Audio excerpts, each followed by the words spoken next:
Hai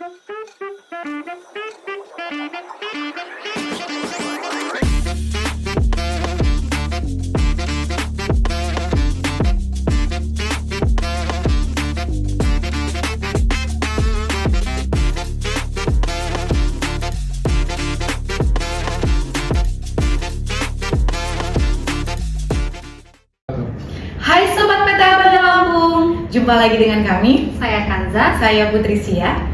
Sobat PTA Bandar Lampung, kali ini tamu kita istimewa loh. Yaitu Bapak Bambang H. Mulyono, Sarjana Hukum Magister Hukum. Beliau merupakan PLT Direktur Jenderal Badan Peradilan Agama, Sekaligus Kepala Badan Litbang Kumdil Mahkamah Agung Republik Indonesia. Yuk kita getarkan bersama Melalui podcast seru ini, bersama host kita, Bang Yos. Bismillahirrahmanirrahim. Assalamualaikum warahmatullahi wabarakatuh.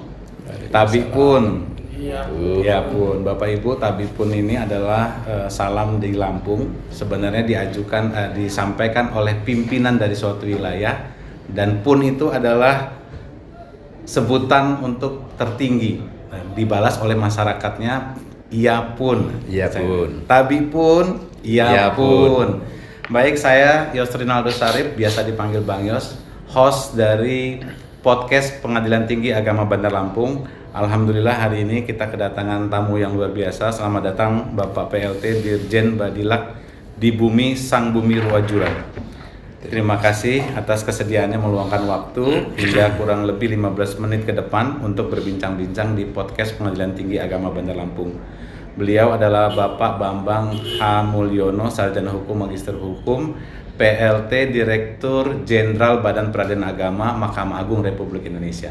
Dan hari ini beliau juga didampingi oleh Yang Mulia Bapak Ketua Pengadilan Tinggi Agama Bandar Lampung, Bapak Dr. Haji Insafli Magister Hukum Islam.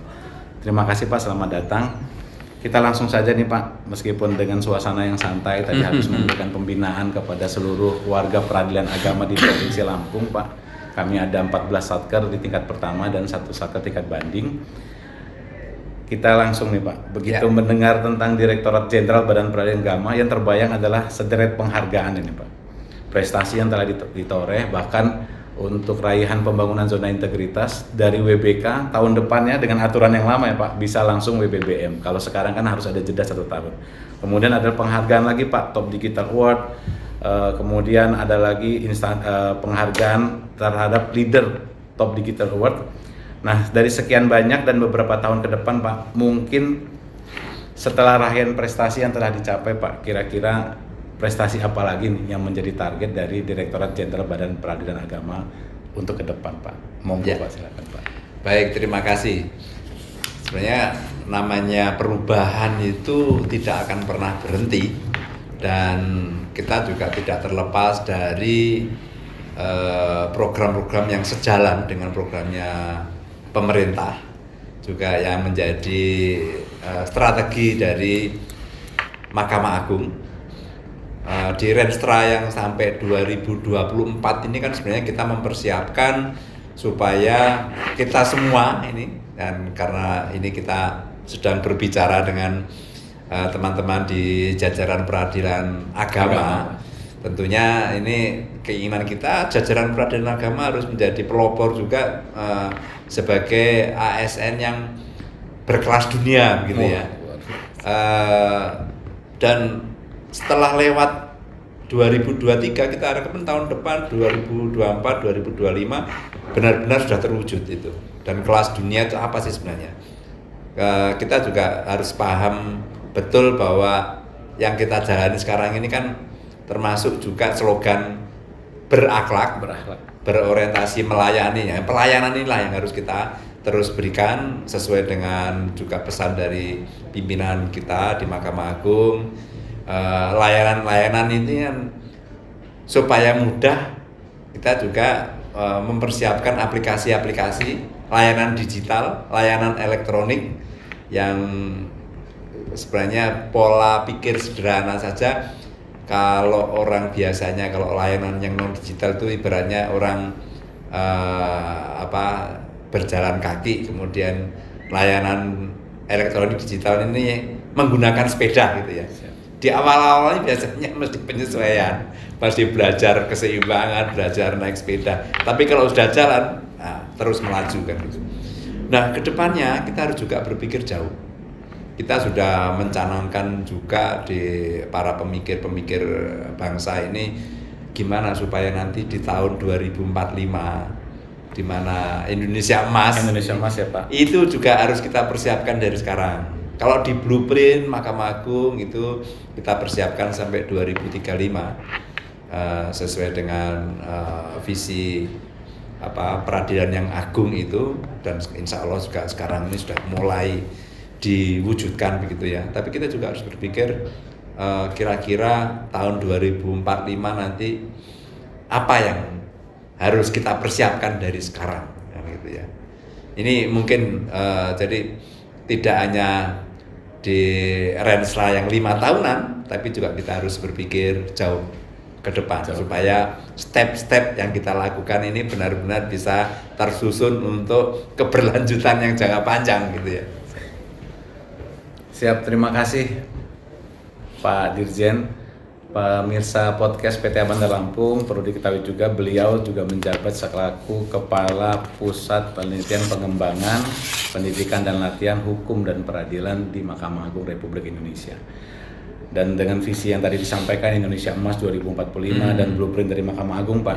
Sekarang kita masuk ke masalah pembangunan zona integritas nih, Pak. Ini sesuatu yang menarik dan kita melihat dari cetak biru di awal Pak 2010 sampai 2024 itu reformasi birokrasi, maka kami yang di bawah itu mengistilahkan Pak, kenapa namanya reformasi? Karena perubahannya dari atas Pak.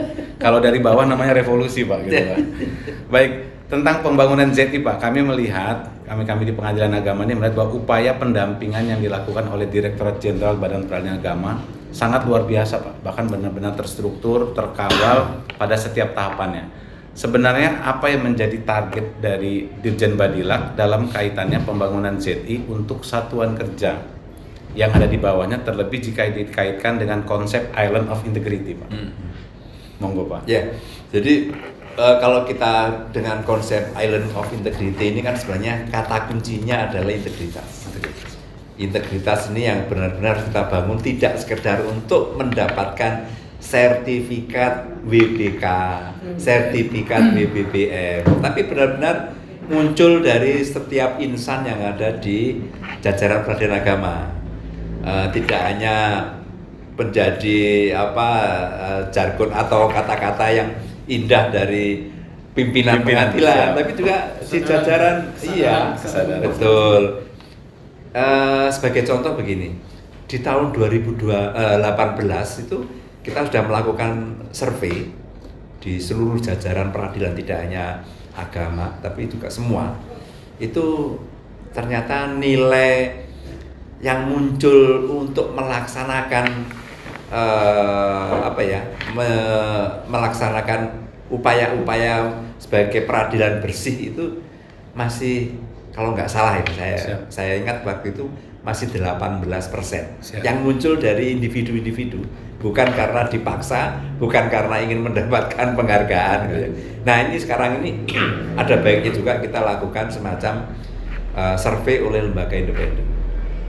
Kita sudah mengawali ini kebetulan karena saya berada di BLDK juga miliknya semua aparatur di peradilan Pak ya. Peradilan.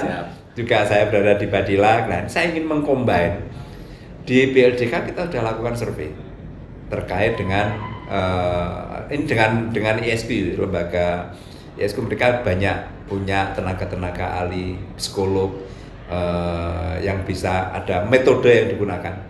Ini ada baiknya juga nanti kita akan lakukan juga di jajaran peradilan agama supaya survei ini menjadi, kita tahu kelemahannya di mana gitu ya. Nah, oleh karena itu ZI sebagai langkah upaya-upaya kita untuk mewujudkan pelayanan yang berkualitas, pelayanan yang menunjukkan memang kita semua insan yang terlibat itu mempunyai integritas yang muncul dari dalam dirinya. Ini perlu juga kita lakukan. Kalau melaksanakan pekerjaan dengan kerelaan, dengan sungguh-sungguhnya hanya karena takut ada CCTV yang mengawasi, ini belum ada 9 titik ya Pak CCTV, belum ada belum muncul dari dalam Kesadaran. dirinya. Jadi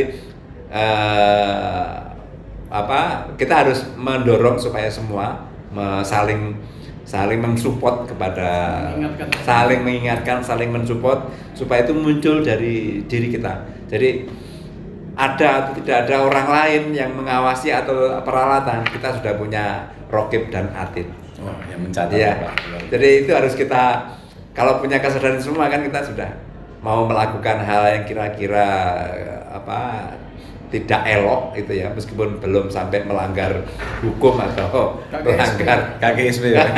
betul. Ini Pengadilan Tinggi Agama Bandar Lampung luar biasa ini, ada KGSP ini supaya kita bisa menghindari korupsi, gratifikasi, suap dan pungli. Siapa? Suap sama sekali tidak boleh. Suap hanya boleh dilakukan apabila kita nggak punya tangan. Disuapi Pak ya, siap. Begitu ya.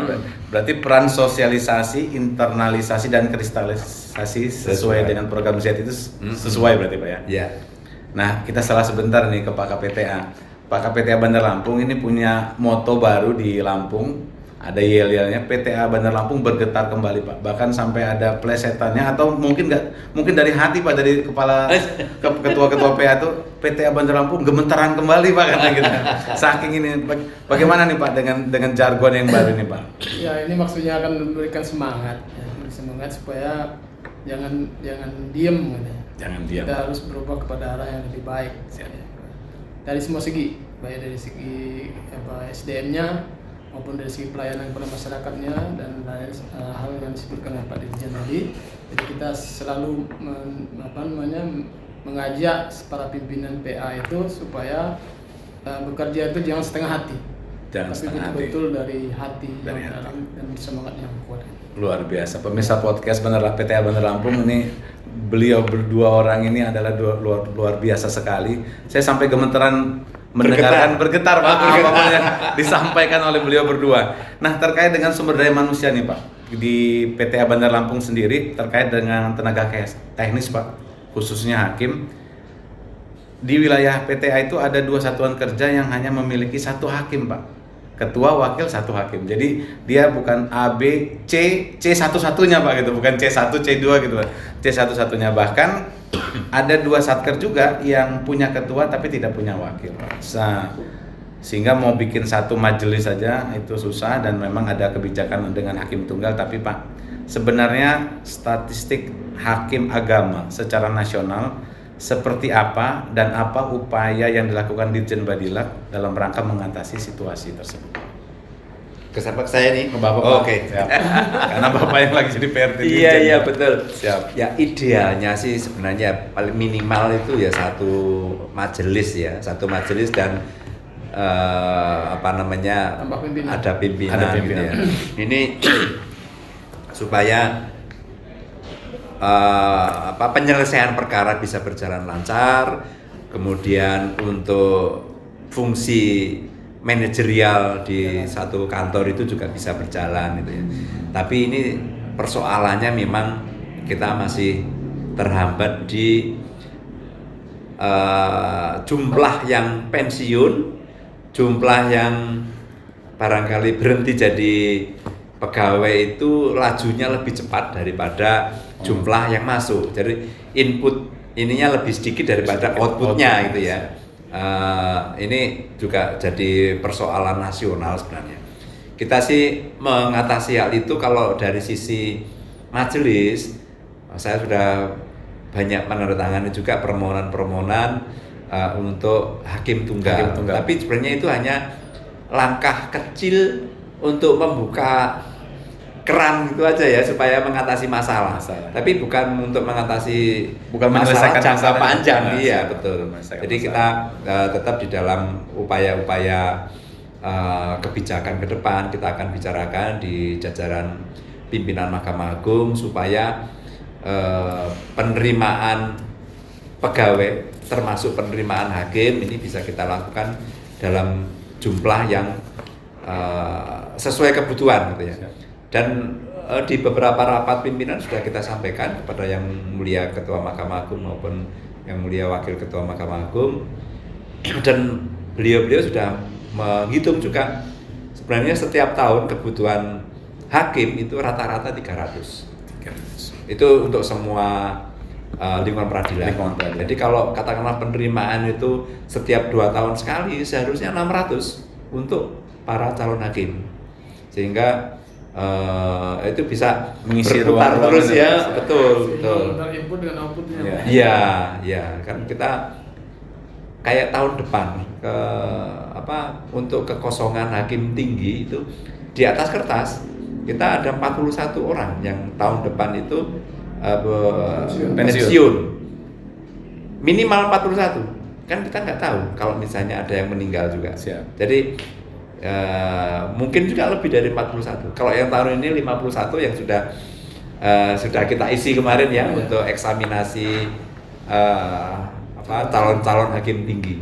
Dan ini terus kita lakukan upaya-upaya untuk ikhtiar kita untuk terus meningkatkan kualitas, baik kualitas kepemimpinan, kualitas kemampuan para hakim di dalam mengadili berbagai perkara. Dan saya yakin ini teman-teman di jajaran peradilan agama ini semangatnya untuk belajar itu cukup tinggi, dan itu data saya lihat dari tidak hanya sekedar menyampaikan saja, tapi saya lihat dari data kalau ada open recruitment di jajaran Pusdiklat teknis maupun Menpim itu biasanya yang paling banyak itu dari jajaran peradilan agama. Datang lagi orangnya Pak ya? Enggak juga. Enggak Pak ya? Ganti beragam. Siap. Semangatnya tinggi pun. Siap. Yang dibutuhkan 40, yang daftar 400. jadi ini Pak yang kurang juga gitu Pak ya fasilitasnya. Iya, betul. Baik Pak, masih terkait dengan hakim Pak, meskipun tadi Pak Dirjen sudah menyampaikan dalam pembinaan, tapi ini karena buat pemirsa podcast Pak, tentang pola promosi dan mutasi hakim Pak di Badilax. Seperti kita tahu Pak, mulai tahun ini dan ke depan usulan mutasi kan dilakukan secara berjenjang Pak. Yeah. Artinya pengadilan tingkat banding ikut berperan di sana. Nah sebenarnya apa dasar pertimbangannya? Karena akhir tahun lalu Pak, 2022, ada salah satu pimpinan pengadilan agama di wilayah hukum PTA Bandar Lampung dilantik 28 November 2022, tapi yang bersangkutan ikut lagi Pak gerbong pelantikan 3 bulan kemudian, 28 Februari 2023. Artinya beliau hanya kurang dari 3 bulan memimpin Satker dan sudah pindah ke tempat lain. Nah, ini sebenarnya apa yang terjadi dan strategi apa yang telah diupayakan oleh Dirjen Badilax untuk memperbaiki ini ke depan, Pak? Ya. Kita jangan melihat kejadian yang sedikit dengan menyamaratakan dengan kejadian yang banyak gitu ya. Ya, artinya itu barangkali kalau memang ada kejadian seperti itu adalah memang ada kebutuhan-kebutuhan tertentu barangkali. Tapi secara umum kebijakan kita ini kan mencari kualitas para calon-calon ketua pengadilan yang memang layak, dan itu track recordnya kan sudah kita bangun sistemnya. Saya lupa namanya, kemarin saya sudah bahas dengan Pak Direktur Bin Ganis. Setiap calon-calon pimpinan di pengadilan agama itu kan selain kita ikutkan fit and proper test, sebelum ikut fit and proper test juga sebenarnya sudah ada data nilai-nilai yang dikumpulkan, perannya di pengadilan itu sebagai apa. Ini kan track record kita lakukan terus, dan ini kita lakukan juga secara sistematis, terintegrasi dengan sistem kepegawaian dengan SIKEP, kemudian terintegrasi juga dengan data dia pernah mengikuti pelatihan apa, ya ini dengan BLDK juga kita lakukan integrasi, dan juga data dengan Bawas. Jadi kalau dia katakan seseorang yang sebenarnya skornya sama tapi tercatat di bawah, ini pernah mendapat kumdis ya Pak, hukuman disiplin. Jangan kan ini teguran tertulis saja sudah menjadi pengurangan nilai ya kan. Oleh karena itu ini tujuannya supaya semua insan peradilan khususnya hakim ini supaya menjaga track recordnya, jangan melakukan kesalahan sekecil apapun gitu ya, supaya tidak menghambat kalau ketika ada proses. Ada rekam jejak. Iya. Track record ya. Kemudian juga ini saya minta supaya ini kita tujuannya adalah untuk transparansi. Kita harus saling terbuka dengan yang lain, satu dengan yang lain, tidak menimbulkan kecurigaan gitu ya. Makanya kita minta usulan melalui jalur Tingkat banding. Supaya, tapi ya mudah-mudahan ini tidak menimbulkan birokrasi baru gitu ya. Iya. Kita ya sekarang modelnya sudah cepat. Ibaratnya hari ini dibuat suratnya, hari ini pula udah nyampe Udah di sampai. sana kan, kita sudah ada alamat email, bahkan kadang-kadang kopinya dikirim lewat WA. Ini kan sudah menjadi data pelengkap data yang ada di Dirjen Badilak, terutama yang kaitannya dengan proses untuk promosi dan mutasi kan sudah kita bangun sistemnya. Jadi percayalah bahwa upaya-upaya ini kita juga terapkan juga ini KGSP. Jadi KGSP. ya kalau ada misalnya permintaan dari jajaran, siapa tahu ini ada oknum yang minta imbalan dan sebagainya, nanti saya urusin. jangan ragu untuk dilaporkan. Jangan Jangan ragu. ragu. Pemirsa. Laporkan bisa lewat Siwas, bisa lewat pengaduan-pengaduan yang jalurnya ke Badilak, supaya kita juga mencegah hal-hal yang ya itu kan sesuatu yang berbau maksiat itu kan. Siapa? KGSP. Anti KGSP. Baik, yang berikutnya nih Pak, mohon izin, di Pengadilan Tinggi Agama Bandar Lampung beberapa bulan terakhir telah melakukan beberapa terobosan yang cukup inovatif Pak. Yang pertama, Kopi Lampung Pak, komunikasi pagi pimpinan Lampung, dihadiri oleh Ketua, Wakil Ketua, Panitera dan Sekretaris Peradilan Agama Sewilayah PTA Bandar Lampung.